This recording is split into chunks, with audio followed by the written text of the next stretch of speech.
आज भजन संहिता अध्याय 28 का वचन है।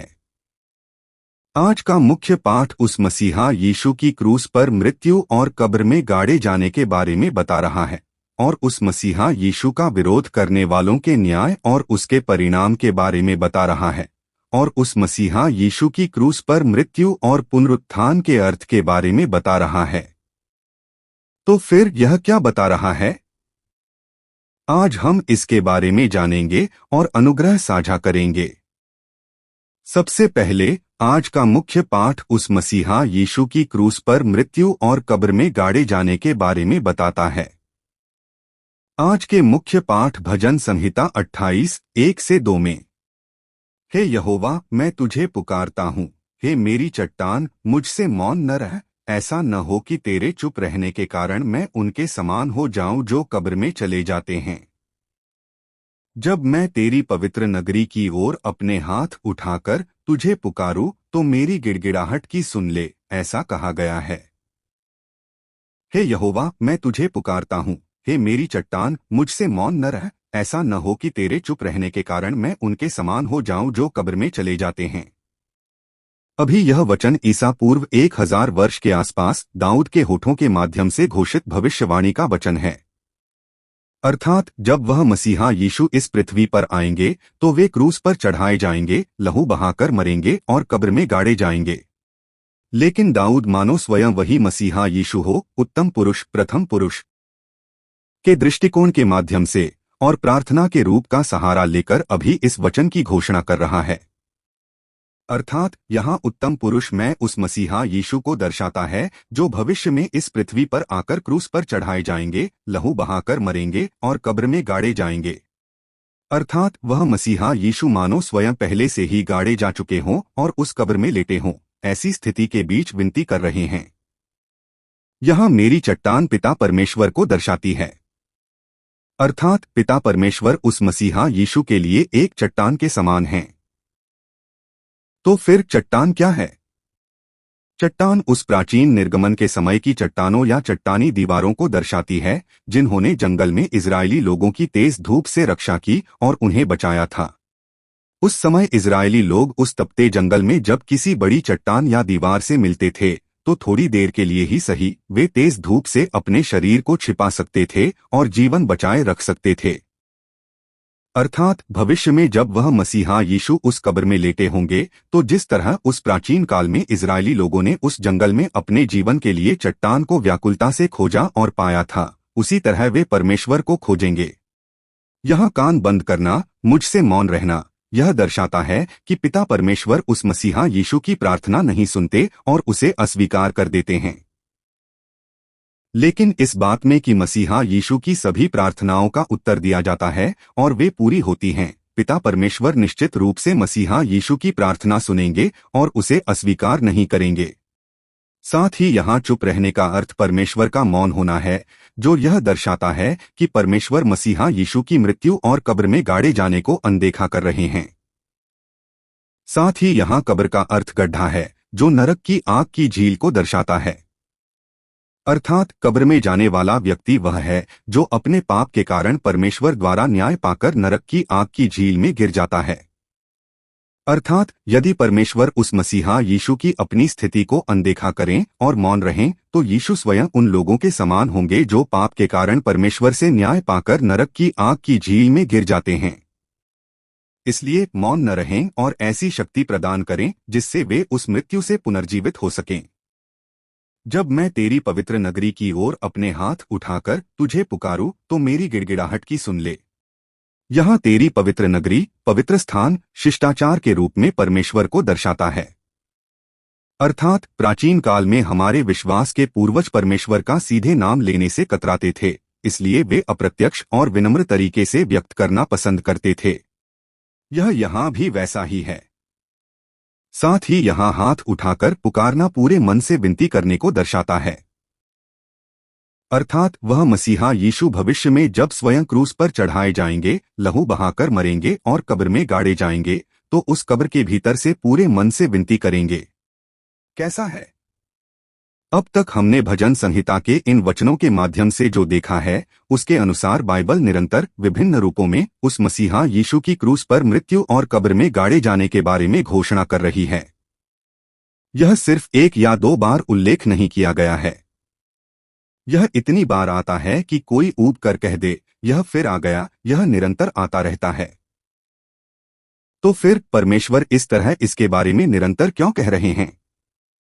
वह इसलिए होगा क्योंकि वे पहले से जानते थे कि भविष्य की पीढ़ियां उस मसीहा यीशु की मृत्यु के माध्यम से प्रायश्चित के कार्य और पुनरुत्थान पर विश्वास नहीं करेंगी और संदेह करेंगी।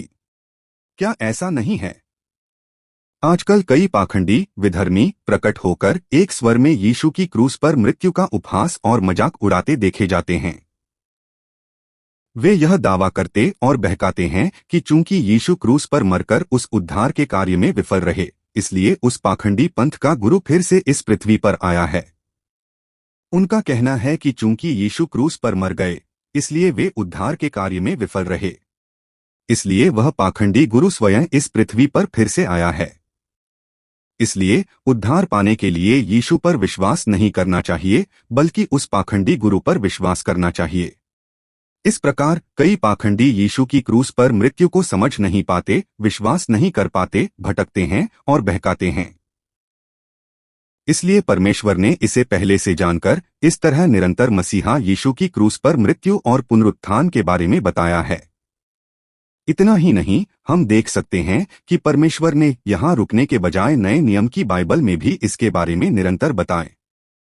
मत्ती, मरकुस, लूका और यूहन्ना की रचित सुसमाचार पुस्तकें एक स्वर में यीशु की क्रूस पर मृत्यु और पुनरुत्थान के बारे में बहुत अधिक स्थान समर्पित करके बता रही हैं। अर्थात हम देख सकते हैं कि सुसमाचार की पुस्तकें यीशु के जन्म या उनके सार्वजनिक जीवन की घटनाओं की तुलना में यीशु की क्रूस पर मृत्यु और पुनरुत्थान वाले अंतिम सप्ताह पर अत्यधिक महत्व देती हैं। उनमें से भी यूहन्ना का सुसमाचार लगभग आधा हिस्सा, कुल 21 अध्यायों में से 10 अध्याय अंतिम एक सप्ताह की घटनाओं पर केंद्रित करता है। तो फिर ऐसा क्यों है? क्या यह इसलिए है कि यीशु के क्रूस पर लहू बहाकर मरने से वे उद्धार कार्य में विफल रहे, इस बात पर जोर दिया जाए? ऐसा नहीं है। ऐसा इसलिए है क्योंकि यीशु की यह क्रूस पर मृत्यु और पुनरुत्थान अत्यंत महत्वपूर्ण घटनाएं हैं। क्योंकि यीशु की यह क्रूस पर मृत्यु और पुनरुत्थान पुराने नियम की भविष्यवाणियों की पूर्ति है। इतना ही नहीं, यीशु इसी के लिए इस पृथ्वी पर आए थे और इसके माध्यम से उन्होंने अनंत काल पहले बनाई गई उद्धार की योजना को पूरा किया और सिद्ध किया। यही वह बात है जिस पर जोर दिया जा रहा है और जिसके बारे में बताया जा रहा है। दूसरा, आज का मुख्य पाठ उस मसीहा यीशु का विरोध करने वालों के न्याय और उसके परिणाम के बारे में बताता है। आज के मुख्य पाठ भजन संहिता 28:3 से 5 में, दुष्टों और कुकर्मियों के साथ मुझे न घसीट, जो अपने पड़ोसियों से तो शांति की बातें करते हैं, परंतु उनके मन में बुराई रहती है। उनके कार्यों और उनकी बुराई के अनुसार उन्हें फल दे, उनके हाथों के काम के अनुसार उन्हें बदला दे, और जो उनके योग्य है वही उन्हें पहुंचा। वे यहोवा के कार्यों और उसके हाथों की कारीगरी पर ध्यान नहीं देते, इसलिए वह उन्हें ढा देगा और फिर न उठाएगा, ऐसा कहा गया है। दुष्टों और कुकर्मियों के साथ मुझे न घसीट, जो अपने पड़ोसियों से तो शांति की बातें करते हैं, परंतु उनके मन में बुराई रहती है। यहाँ दुष्ट और कुकर्मी उन लोगों को दर्शाते हैं जो परमेश्वर द्वारा भेजे गए मसीहा यीशु को स्वीकार नहीं करते, बल्कि उनका विरोध, उपेक्षा और तिरस्कार करते हैं। अर्थात प्राथमिक रूप से ये 2000 साल पहले के यरूशलेम के धार्मिक नेता और रोमन सैनिक हैं जिन्होंने यीशु का विरोध और उत्पीड़न किया था, और अंततः ये पिछले 2000 वर्षों के ईसाई इतिहास के दौरान वे सभी अविश्वासी हैं जो यीशु को स्वीकार नहीं करते, बल्कि उनकी उपेक्षा और तिरस्कार करते हैं।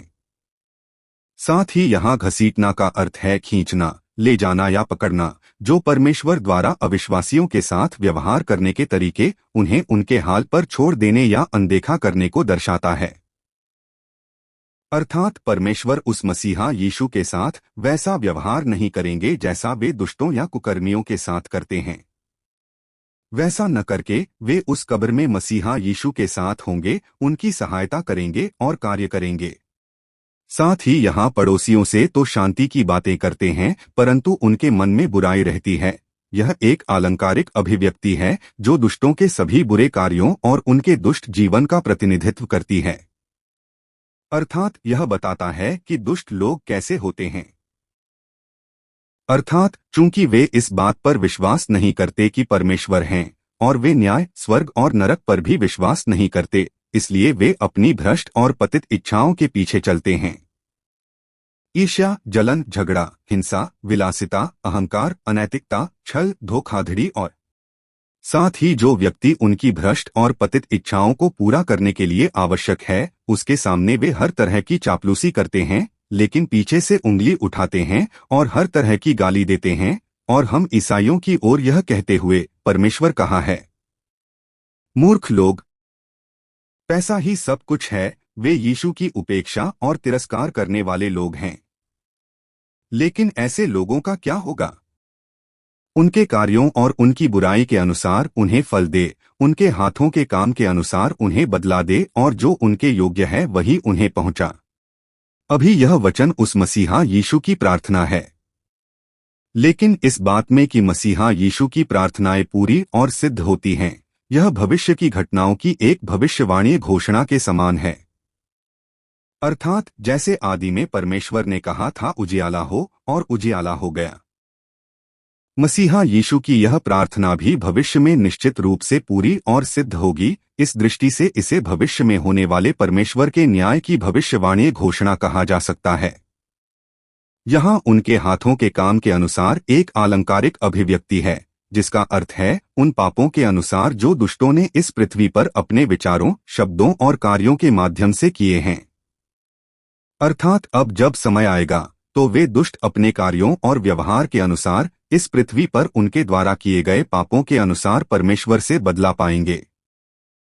बल्कि हम देखते हैं कि बाइबल परमेश्वर के ऐसे न्याय के बारे में अनगिनत बार घोषणा करती है। लेकिन परमेश्वर का यह न्याय केवल हम मनुष्यों को आतंक या डर देने के लिए नहीं है, बल्कि इसे परमेश्वर के न्याय और प्रेम के मिलन बिंदु के रूप में और भ्रष्ट व पतित संसार को बहाल करने की प्रक्रिया के रूप में वर्णित किया गया है। भजन संहिता 9:07 से 8 में भी, परंतु यहोवा सदैव बना रहता है, उसने न्याय के लिए अपना सिंहासन तैयार किया है। वह धार्मिकता से जगत का न्याय करेगा, वह निष्पक्षता से देश देश के लोगों का फैसला करेगा, ऐसा कहा गया है। साथ ही सभोपदेशक 12:14 में भी, क्योंकि परमेश्वर हर एक काम का और सब गुप्त बातों का, चाहे वे भली हो या बुरी, न्याय करेगा, ऐसा कहा गया है। अर्थात परमेश्वर अब जब समय आएगा न्याय के लिए अपना सिंहासन बिछाएंगे और न्याय व ईमानदारी से सभी लोगों का न्याय करेंगे। लेकिन वे केवल बाहर दिखने वाले शब्दों और कार्यों का ही नहीं, बल्कि हम मनुष्यों के भीतर गहराई में छिपे उद्देश्यों, इरादों और भावनाओं का भी न्याय करेंगे। अब कैसा है? क्या वास्तव में कोई ऐसा व्यक्ति है जो परमेश्वर के इस न्याय से बच सके? शायद इस पृथ्वी पर कोई भी नहीं होगा। इसलिए परमेश्वर ने उस मसीहा यीशु को इस पृथ्वी पर भेजा और उन्हें क्रूस पर चढ़ाकर लहू बहाने और मरने दिया, ताकि जो कोई उन पर विश्वास करे उसके सभी पाप दूर हो जाएं और उसे मुफ्त में धर्मी ठहराया जाए, जिससे वह उस न्याय से बच सके। इस पर नया नियम परमेश्वर के न्याय के बारे में इस प्रकार घोषणा करता है। यूहन्ना 5:24 में, मैं तुमसे सच सच कहता हूँ, जो मेरा वचन सुनता है और मेरे भेजने वाले पर विश्वास करता है, अनंत जीवन उसका है, और उस पर दंड की आज्ञा नहीं होती, परंतु वह मृत्यु से पार होकर जीवन में प्रवेश कर चुका है, ऐसा कहा गया है। यहाँ जो मेरा वचन सुनता है और मेरे भेजने वाले पर विश्वास करता है, वह है जो मसीहा यीशु के वचनों को सुनता है, उनका अनुसरण करता है और आज्ञा मानता है, और इस प्रकार परमेश्वर द्वारा भेजे गए एकलौते पुत्र के लहू की योग्यता पर विश्वास करता है। अर्थात जो यीशु मसीह के लहू की योग्यता पर विश्वास करता है, उस पर न्याय दंड की आज्ञा नहीं होगा, बल्कि जो यीशु मसीह के लहू की योग्यता पर विश्वास करता है, वह मृत्यु से जीवन में स्थानांतरित हो गया है। अर्थात वह उस अनंत मृत्यु अर्थात उस नरक की आग की झील में नहीं गिरेगा, बल्कि अनंत जीवन अर्थात उस स्वर्ग में प्रवेश करेगा। साथ ही प्रकाशित वाक्य 20:12 में भी, फिर मैंने छोटे बड़े सब मरे हुओं को सिंहासन के सामने खड़े हुए देखा, और जैसा उन पुस्तकों में लिखा हुआ था वैसा ही उनके कामों के अनुसार मरे हुओं का न्याय किया गया, ऐसा कहा गया है। यहाँ उनके कामों के अनुसार न्याय किया जाना का अर्थ है कि जो यीशु मसीह के लहू की योग्यता पर विश्वास करता है उसने पहले ही सभी पापों की क्षमा पा ली है, इसलिए वह उस स्वर्ग में प्रवेश करेगा। और इसके विपरीत जो यीशु मसीह के लहू की योग्यता पर विश्वास नहीं करते वे इस पृथ्वी पर अपने कार्यों के अनुसार न्याय पाएंगे और उस नरक की आग की झील में गिरेंगे। तो फिर ये दुष्ट ऐसा न्याय क्यों पाएंगे? वे यहोवा के कार्यों और उसके हाथों की कारीगरी पर ध्यान नहीं देते, इसलिए वह उन्हें ढा देगा और फिर न उठाएगा।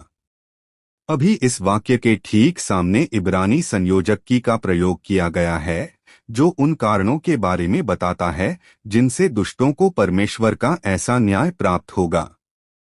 निश्चित रूप से यहाँ वे उन दुष्टों अर्थात अविश्वासियों को दर्शाता है जो इस बात पर विश्वास नहीं करते कि परमेश्वर हैं।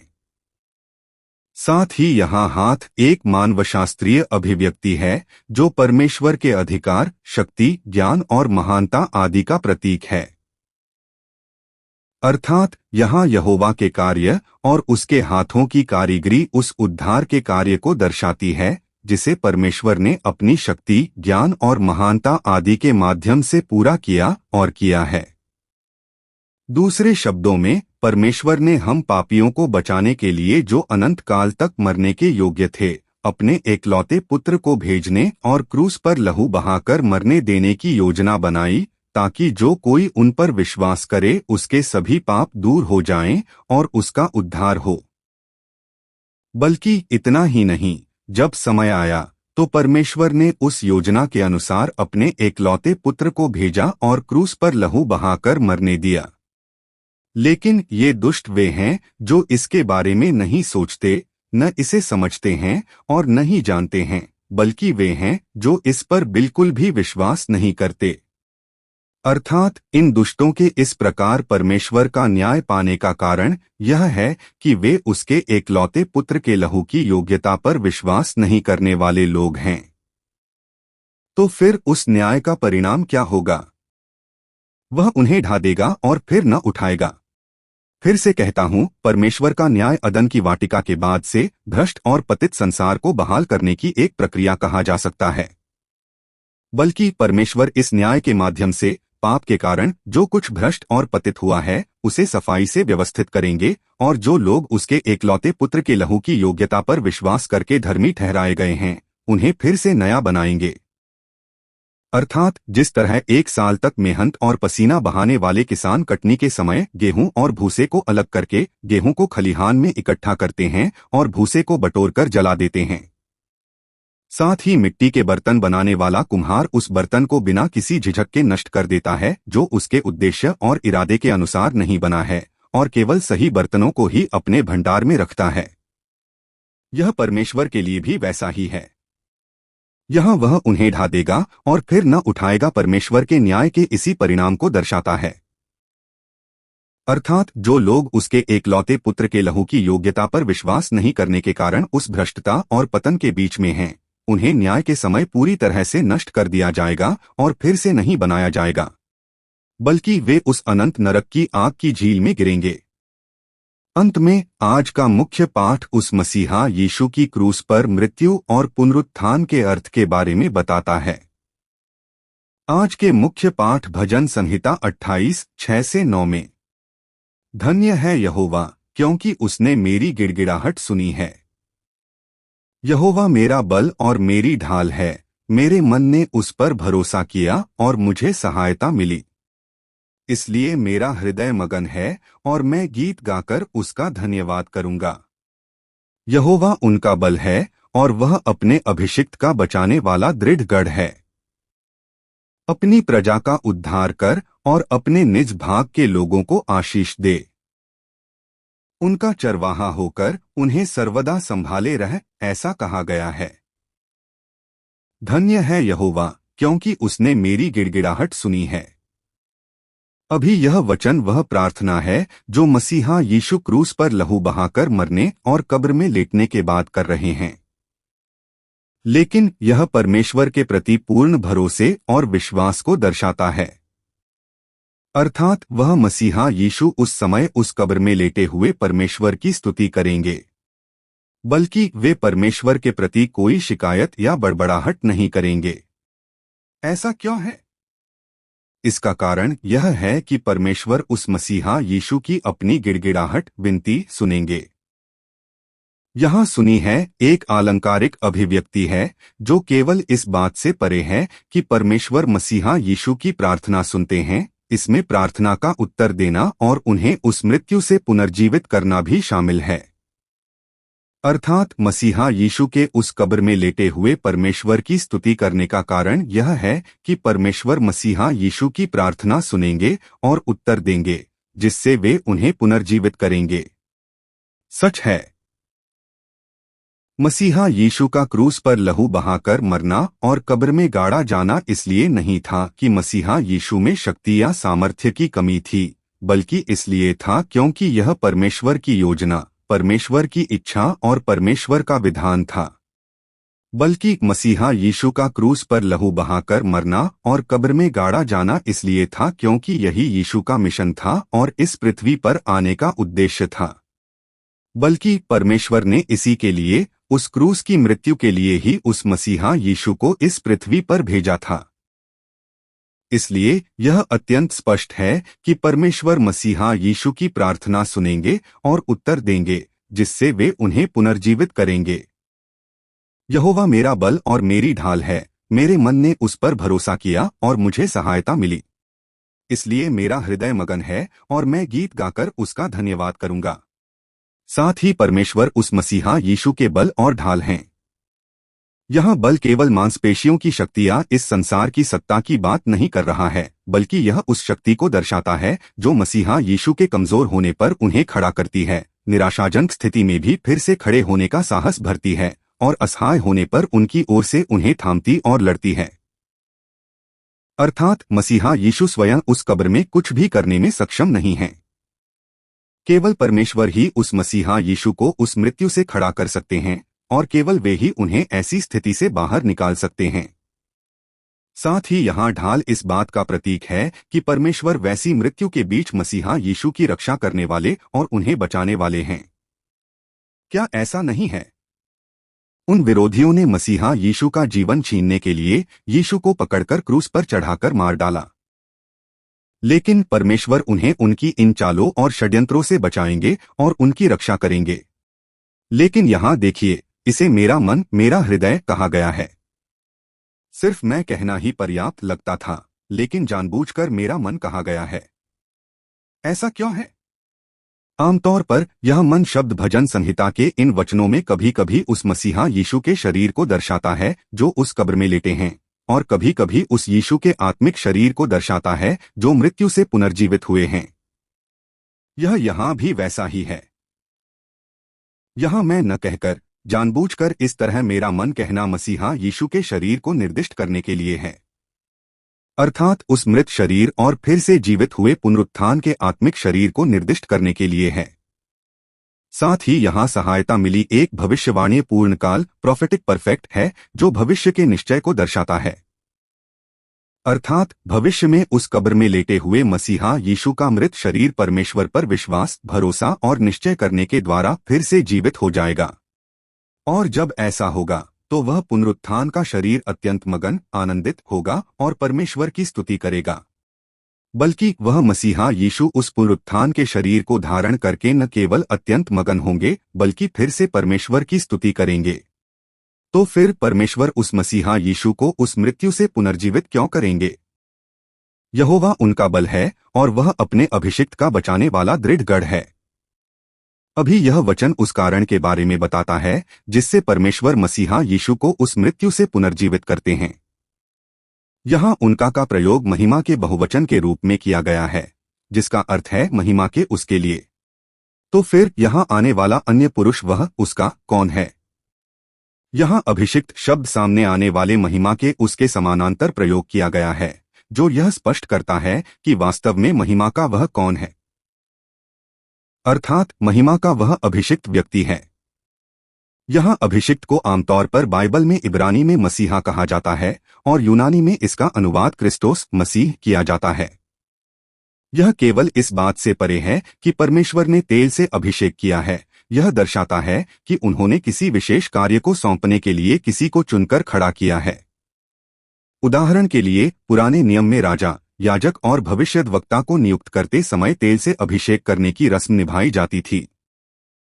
यह एक आधिकारिक संकेत था कि परमेश्वर ने उन्हें अधिकार और पवित्र आत्मा की शक्ति प्रदान की है। लेकिन परमेश्वर ने उन्हें इसलिए खड़ा किया था ताकि वे भविष्य में इस पृथ्वी पर आने वाले मसीहा का पूर्वचित्रण प्रतीक बन सकें। अर्थात भविष्य में परमेश्वर द्वारा भेजा जाने वाला मसीहा राजा, याजक और भविष्यद्वक्ता के रूप में आएगा। बल्कि वह मसीहा यीशु राजा, याजक और भविष्यद्वक्ता हैं जिन्हें परमेश्वर ने तेल से अभिषेक करके खड़ा किया है। जो भी हो, यहाँ अभिषिक्त उस यीशु को दर्शाता है जिन्हें परमेश्वर ने हम मनुष्यों के उद्धार के लिए विशेष रूप से चुनकर खड़ा किया है, बल्कि जिन्होंने पवित्र आत्मा का अभिषेक प्राप्त किया है। अर्थात परमेश्वर द्वारा मसीहा यीशु को उस मृत्यु से पुनर्जीवित करने का कारण यह है कि परमेश्वर मसीहा यीशु का बल है। अर्थात केवल परमेश्वर ही वह है जो उस मृत्यु के बीच मसीहा यीशु के शरीर को पुनर्जीवित कर सकते हैं। दूसरे शब्दों में, मसीहा यीशु का मृत्यु से पुनरुत्थान परमेश्वर का कार्य है। बल्कि परमेश्वर उस मृत्यु के बीच मसीहा यीशु को फिर से बल, शक्ति और जीवन प्रदान करेंगे और उन्हें उस मृत्यु से पुनर्जीवित करेंगे। साथ ही परमेश्वर द्वारा मसीहा यीशु को उस मृत्यु से पुनर्जीवित करने का दूसरा कारण क्या बताया गया है? यहाँ वह अपने अभिषिक्त का बचाने वाला दृढ़ गढ़, उद्धार का किला है का शाब्दिक अनुवाद फिर से करें तो वह अभिषिक्त व्यक्ति है और उद्धार की शरणस्थली है कहा जा सकता है। वह अभिषिक्त व्यक्ति है और उद्धार की शरणस्थली है। निश्चित रूप से यहाँ अन्य पुरुष वह उस मसीहा यीशु को दर्शाता है। अर्थात परमेश्वर द्वारा मसीहा यीशु को उस मृत्यु से पुनर्जीवित करने का कारण यह है कि वह मसीहा यीशु हमारे मानव उद्धार के लिए अभिषिक्त व्यक्ति हैं और उद्धार की शरणस्थली भी हैं। दूसरे शब्दों में, परमेश्वर ने मसीहा यीशु को क्रूस पर लहू बहाकर मरने दिया क्योंकि वह मसीहा यीशु उद्धार के मामले में हमारी परमेश्वर की प्रजा की शरणस्थली हैं। बल्कि परमेश्वर उस मसीहा यीशु को उस मृत्यु से फिर जीवित करते हैं क्योंकि उस मसीहा यीशु को उस उद्धार के कार्य को निरंतर आगे बढ़ाना है। तो फिर परमेश्वर मसीहा यीशु को क्रूस पर लहू बहाकर क्यों मरने देंगे और उस मृत्यु से फिर से जीवित क्यों करेंगे? अपनी प्रजा का उद्धार कर और अपने निज भाग के लोगों को आशीष दे, उनका चरवाहा होकर उन्हें सर्वदा संभाले रह। अभी यह वचन भी उस कारण के बारे में बता रहा है जिससे परमेश्वर मसीहा यीशु को उस मृत्यु से पुनर्जीवित करते हैं। यहाँ अपनी प्रजा, प्रभु के लोग, निज भाग, प्रभु की विरासत उन परमेश्वर के लोगों को दर्शाते हैं जिन्हें परमेश्वर प्रेम से संभालते और संवारते हैं और जिन्हें उन्होंने अनंतकाल पहले चुना है। अर्थात परमेश्वर द्वारा मसीहा यीशु को उस मृत्यु से पुनर्जीवित करने का कारण यह है कि वे उन परमेश्वर के लोगों का उद्धार करें और उन्हें आशीष दें, जिन्हें परमेश्वर प्रेम से संभालते और संवारते हैं और जिन्हें उन्होंने अनंतकाल पहले चुना है। अर्थात हमारे परमेश्वर के लोगों के सभी पापों को क्षमा करके उन्हें बिना किसी मूल्य के धर्मी ठहराकर परमेश्वर के लोग और परमेश्वर की संतान बना देने के लिए और उन्हें उस स्वर्ग में प्रवेश कराकर अनंतकाल तक जीवित रखने के लिए है। साथ ही परमेश्वर द्वारा मसीहा यीशु को उस मृत्यु से पुनर्जीवित करने का और क्या कारण बताया गया है? उनका चरवाहा होकर उन्हें सर्वदा संभाले रह ऐसा कहा गया है। यहाँ संभाले रह उठाना का अर्थ है उठाना, ऊपर उठाना, और यहाँ इसका अर्थ देखभाल करना और मार्गदर्शन करना है, जैसे एक चरवाहा किसी कमजोर भेड़ की सहायता या देखभाल करता है या उस कमजोर भेड़ को अपने कंधे पर उठाकर चलता है। अर्थात परमेश्वर द्वारा मसीहा यीशु को उस मृत्यु से पुनर्जीवित करने का कारण यह है कि वे इन कमजोर भेड़ों के समान हमारे परमेश्वर के लोगों की देखभाल करें और उनका मार्गदर्शन करें। सच है, यीशु उस मृत्यु से पुनर्जीवित होने और स्वर्गारोहण के बाद हमारे बीच पवित्र आत्मा भेजकर उसके माध्यम से हमेशा हमारे साथ बने हुए देखे जा सकते हैं। बल्कि हम देख सकते हैं कि यीशु इसके माध्यम से हमेशा हमारी देखभाल कर रहे हैं और हमारा मार्गदर्शन कर रहे हैं। मेरे मन ने उस पर भरोसा किया और मुझे सहायता मिली। यीशु, धन्यवाद, आभार, प्रेम करता हूँ। प्रभु के लहू की योग्यता पर विश्वास करके स्वर्ग में प्रवेश करने वाले लोग बन सकें, ऐसी आशीष प्रदान करें। यीशु के नाम में आशीष देते हुए प्रार्थना करता हूँ। आमीन।